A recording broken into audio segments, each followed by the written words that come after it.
Good afternoon, this is TVP World. You're watching News in Depth, where we round up the more topical issues of the day. I'm your host, Benjamin Lee.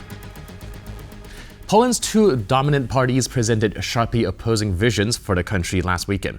Law and Justice warned of existential threats from Brussels, while Donald Tusk's Civic Coalition announced a major political merger to project unity and future readiness.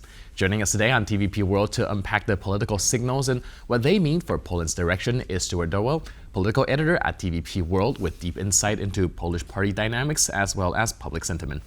Hello and welcome to News in Depth. Hi, Ben. So let's take a look at the merger first and what that signals. Here we have an announcement made by the Polish Prime Minister Donald Tusk when it comes to this particular merger. Let's take a look. We will win the elections in 2027. Some of you remember when the Civic platform had 12% years ago and I said it would be 40%? It was 42%. And today we have 35%. And no one has the right to doubt, to be pessimistic. And the last thing you are waiting for, what do we call ourselves starting today? We call ourselves the Civic Coalition because as the Civic Coalition, we have already won elections and we will win the next ones. We don't have to invent anything. No tricks. Only truth, only strength, only goodness to win. Thank you. So I noticed the Prime Minister dropped a lot of numbers there, and I'm wondering whether this merger has much to do with their internal confidence, or is it more like some sort of strategic positioning ahead of 2027, seeing that, well, we are at the halfway mark of the next upcoming elections? Well, just to start, Ben, I think the weekend's conventions really felt for me like the unofficial start of the parliamentary election campaign 2027. I mean, that's 2 years off, and things will get hotter. But the two parties kind of, as you said in your introduction, set out their strategic vision, which we'll probably talk about in a minute. But also revealed their strategies. But about the merger, this has been just for the viewers. They're merging they're currently called the Civic Coalition, and they announced that they're going to change their name to the Civic Coalition, and that actually does make sense. I have to remember that the Civic Coalition was an electoral alliance, not a party that has been going for about 7 years. They gained power with that alliance, and they decided with two of the minor parties within that alliance to actually make a formal party under the same name, Civic Coalition.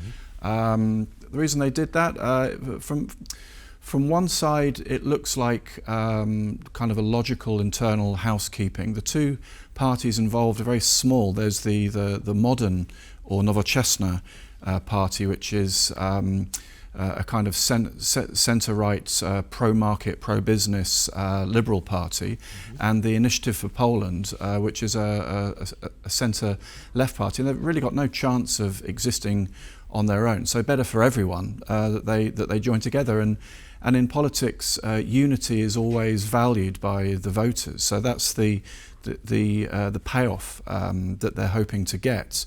But it goes a bit deeper than that, because now the Donald Tusk Civic Coalition have kind of cornered the market on liberal liberal parties, liberal centre, liberal politics. There's nowhere else for voters to go, and that explains the current polling that we see at the moment. Right, you mentioned a lot of liberal voters probably won't have anywhere else to turn into. Do you think that does run a risk of not having any party pluralism and perhaps have an impact internally, seeing that these smaller parties don't always see eye to eye as the Civic Platform party before the merger? Do you think there is a risk where they cross the finish line and then things starts kind of falling apart, much like we saw in France?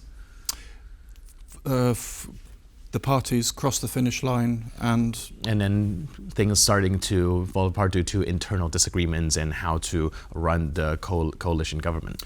Well, among the parties that have just merged, most likely not, because the two parties are simply too small to have the two former parties too small to have their own voice.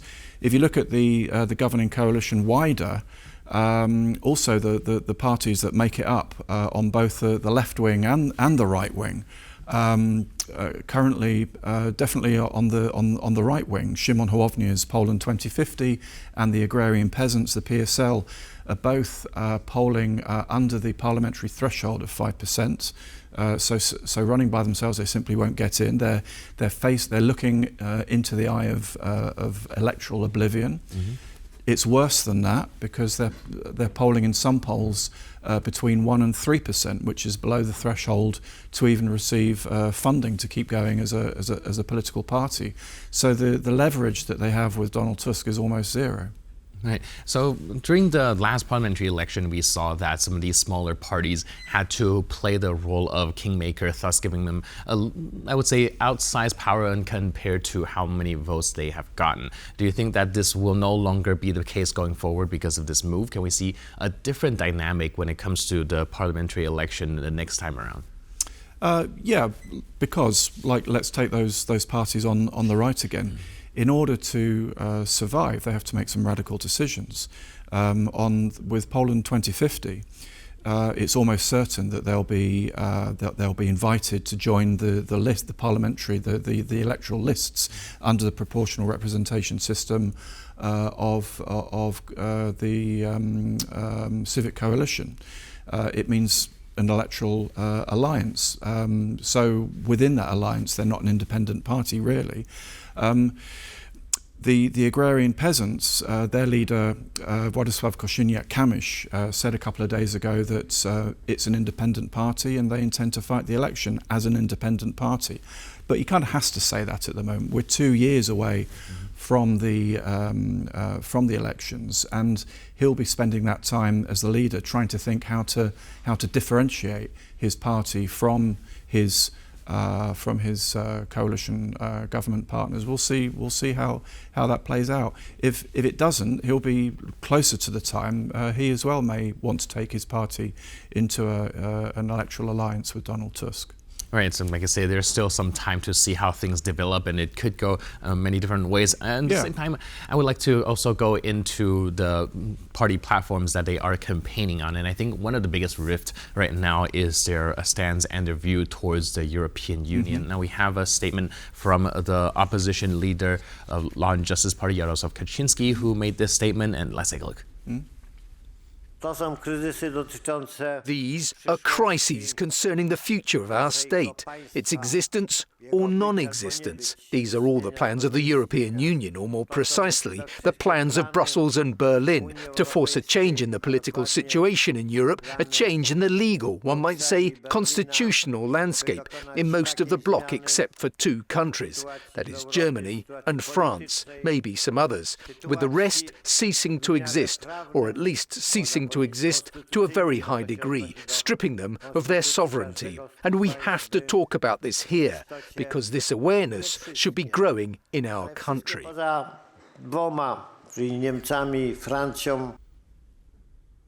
So it does look like this Eurosceptic position is going to be very strong going forward comes the next election cycle. And looking at the global trend, or more of a European trend, we have seen that taken some effect, and this type of sentiment isn't something to be ignored. Do you think that this is going to be impactful enough going forward? Well, for sure. The lesson from the weekend's conventions was that both parties are doubling down on polarization, and what that means, that the expression it's had this weekend is on sovereignty and how that relates to Europe. We just saw Kaczyński talking about how, in his view, France and Germany want to take away not just Poland's sovereignty, but its whole state, nationhood. Jarosław Kaczyński sees Poland's future in isolation. Any kind of cooperation with Europe is regarded by him as a reduction in Poland's sovereignty. All decisions in whatever field should be taken, according to him, by Poland alone as an independent, sovereign state. Donald Tusk, on the other hand, also talked about sovereignty at his convention in Warsaw, and his vision is quite different. That according to him, Poland increases its sovereignty by working closely with Europe, with the European Union, and with particularly France and Germany by cooperating and seeking advantages for Poland within that framework. Poland increases its security, prosperity, and therefore sovereignty. So it's hard to really think of two more starkly differing visions. Right. Now, the Law and Justice Party, as well as other right-wing parties, have floated the term polar exit once in a while. Of course, a lot of people see that as more of a figure of speech than something that would realistically be applied. But do you think that with the increased polarization and the tuning up of this rhetoric, these type of ideas might surface once again, or would gain any traction? Not in the next 2 years, no. They might do in 5-10 years, who knows what will happen, but I doubt for sure whether Jarosław Kaczyński will ever use the word Polexit in the next 2 years. Some of the members of the further right within his party might. We know that Zbigniew Ziobro has talked about that in the past, but no. Right, now, the Prime Minister also responded to that statement made by Jarosław Kaczyński, and we also have the statement as well. Let's take a look at what his response is. It's not just that. It's not just Kaczynski. Yesterday, he gave a very concrete lecture on what they're all about. You might think that if they were to regain power, then actually these fortifications, these drone barrages, these hundreds of cameras, thousands of soldiers and border guards, they would probably be put on Poland's border with the rest of Europe. They're in the West, not in the East. After all, that's really what their narrative is about. They, and I don't just mean Kaczynski, published some other brilliant theses about how Russia had to attack Ukraine because the rotten West provoked it. It was Mr. Wildstein who came up with this. It appears these are their official documents and papers. They are really looking into justifying Russia's aggression against Ukraine in any way possible, because for them, really, the main problem, the main enemy, is Europe, the European Union, Germany, and France. And you know what this means in practice? For them, the biggest problem is our freedom. Now, these are some quite strong statements there, and I noticed that he says we're not just talking about Kaczynski here. Do you think that the aim is to kind of present the entire platform of Kaczynski's party as taking this stance going forward? Yes. Donald Tusk spoke on Saturday about how the next election will be a battle between not just good and bad, but good and evil. This is how strong the rhetoric of polarization is. He didn't mention, Tusk didn't try to glue Jarosław Kaczyński in peace to Russia openly and directly, but he made a lot of dog whistle statements suggesting that Kaczynski represents some kind of Russian propaganda, and the things that you hear in his party originate further to the east. That kind of thing. On the other side, Kaczynski is painting Donald Tusk and his party as the agents of Germany. Of course, that's not new. But that's kind of one of the interesting things from the weekend, that the strategies of the two parties going into the next election will be the same as they have been for the last 20 years, which is polarization. Right, polarization I think is something that's kind of the logical through line here and a theme of a lot of these election topics. How effective do you think these attack lines are, be it Tusk pretty much alluding to the Law and Justice Party having more affinity to Russia, while, of course, the Law and Justice Party are also accusing Tusk of being closely aligned with Germany, which is something that they don't want to see. But how do you think that would appeal to everyday voters who believe that these parties just fundamentally have disagreement and not necessarily have to be because they are aligned or playing the part of a Russian diplomat or something like that? Well, these tactics are very effective. In 2023, both parties used the same polarization tactics, and both regard what happened in 2023 as victories in different ways. Donald Tusk gained power, but on the other side, Law and Justice actually won the election. They gained 35%, and they're the largest party in the same. So they both see those tactics as successful. But what's interesting is that in previous presidential elections and parliamentary elections, and even European and local elections, those two parties using the tactics of polarization have traditionally garnered around 70% of the popular vote. But in the last presidential election, won by Karol Nawrocki, that went down to around 60%. So there's a smaller group of electors who respond to polarization. That difference from the 20% to the 40%, if it really is that much, to 30 to 40%, can be found further right in Konfederacja. Do you think that the attempt at tuning up the polarization is to try to drive out the turnout instead of perhaps convincing people to their side, or because of the polarization already in place, it's now more important for people to come out and vote instead of going into trying to convert some voters? Yeah, for sure. And Saturday's speeches were aimed directly at both parties' core bases. And there's a good reason for Donald Tusk to do that, because the massive turnout that we saw in 2023 was the key to him being able to gain power. As I said a moment ago, not even win the election, but get enough to gain power.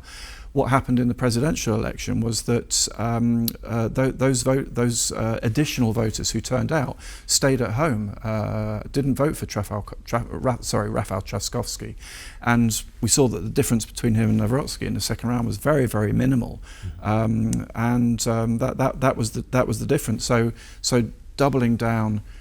Activating those dormant voters who did turn out in previous elections, Tusk probably sees that's the way to win, which is very interesting when you consider that the third place party at the moment, Konfederacja, many analysts talk about how it'll only be possible for either of the two main parties to form a coalition with Konfederacja. So you might think that they would want to make overtures to those voters, but on Saturday we didn't see that.